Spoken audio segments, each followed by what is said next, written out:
Halo co-friends, jika menemukan soal seperti ini, maka rumus dan konsep yang harus kita ketahui adalah konsep mengenai hukum kekekalan energi mekanik, di mana diketahui di soal dua buah benda menuruni lintasan dari titik A.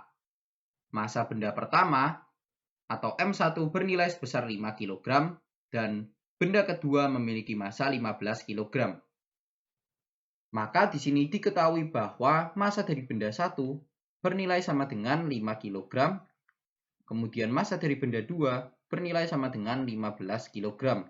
Dengan kecepatan benda 1 pada titik A kita asumsikan sama dengan kecepatan benda 2 pada titik A ya.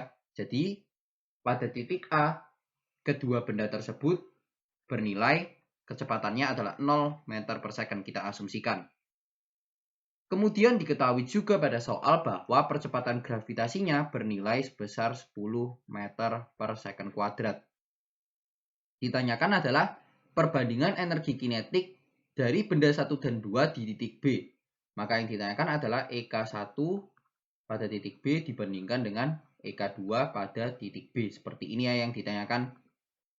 Maka kita lihat bahwa pada titik A ketinggiannya ini bernilai sebesar 40 meter, sedangkan pada titik B ketinggiannya bernilai sebesar 30 meter. Maka untuk mengerjakan soal seperti ini, kita bisa gunakan hukum kekekalan energi mekanik pada benda 1 dan juga pada benda 2. Bagaimana caranya menggunakan rumus hukum kekekalan energi mekanik pada benda 1 pada titik A akan bernilai sama dengan energi mekanik pada benda 1 pada titik B. Di mana pertanda 1 adalah pertanda benda 1, pertanda A adalah pertanda titik A, pertanda B adalah pertanda titik B. Di mana EM adalah energi mekanik.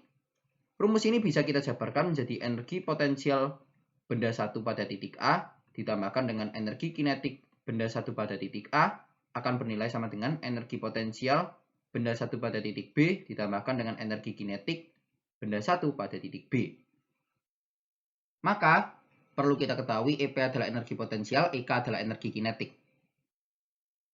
Maka rumus ini bisa kita jabarkan menjadi M dikalikan dengan di sini M1 ya karena benda 1 dikalikan dengan G dikalikan dengan HA ditambahkan dengan 0,5 dikalikan dengan M1 dikalikan dengan V1A dikuadratkan akan bernilai sama dengan di sini yaitu EP1B-nya dapat kita cari yaitu di sini M1 dikalikan dengan G dikalikan dengan H B ditambahkan dengan EK1B seperti ini ya.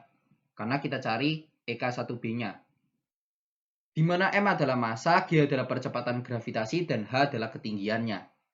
Sehingga 5 dikalikan dengan 10 dikalikan dengan 40 ditambahkan dengan 0,5 dikalikan dengan 5 dikalikan dengan 0 kuadrat bernilai sama dengan 5 dikalikan dengan 10 dikalikan dengan 30 ditambahkan dengan EK1B. Maka di sini EK1B-nya akan bernilai sama dengan 5 kali 10 kali 40 adalah 2000 dikurangkan dengan 5 kali 10 kali 30 adalah 1500 berarti adalah bernilai sebesar 500 Joule untuk EK1B-nya. Selanjutnya kita cari sekarang besarnya EK2B. Bagaimana caranya? Menggunakan perbandingan juga yaitu EM2A sama dengan EM2B. Di mana ini merupakan hukum kekekalan energi mekanik. Di mana energi mekanik pada benda 2 pada titik A akan sama dengan energi mekanik pada benda 2 pada titik B. Rumusnya dapat kita jabarkan yaitu EP2A ditambahkan dengan EK2A akan sama dengan EP2B ditambahkan dengan EK2B. Nah, jika kita lanjutkan di kanan berarti akan bernilai sama dengan M2 dikalikan dengan G dikalikan dengan HA ditambahkan dengan 0,5 dikalikan dengan M2 dikalikan dengan V2A dikuadratkan akan bernilai sama dengan M2 dikalikan dengan G dikalikan dengan HB ditambahkan dengan EK2B. Kita cari EK2B-nya ya.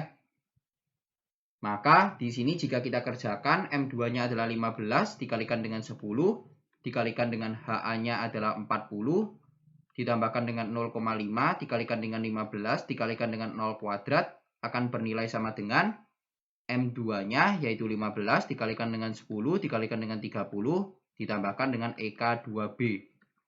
Maka nantinya EK2B-nya akan bernilai sama dengan 15 dikalikan dengan 10 dikalikan dengan 40 dikurangkan dengan 15 dikalikan dengan 10 dikalikan dengan 30. Berarti akan menghasilkan nilai sama dengan 1500 Joule. Nah, sekarang untuk mencari EK1B dibandingkan dengan EK2B, kita bisa kerjakan EK1B dibandingkan dengan EK2B akan bernilai sama dengan 500 dibandingkan dengan 1500, yaitu bernilai sebesar 1:3. Maka pilihan jawaban yang paling tepat untuk pertanyaan ini ada pada pilihan jawaban B, yaitu 1:3. Sampai bertemu di soal-soal selanjutnya.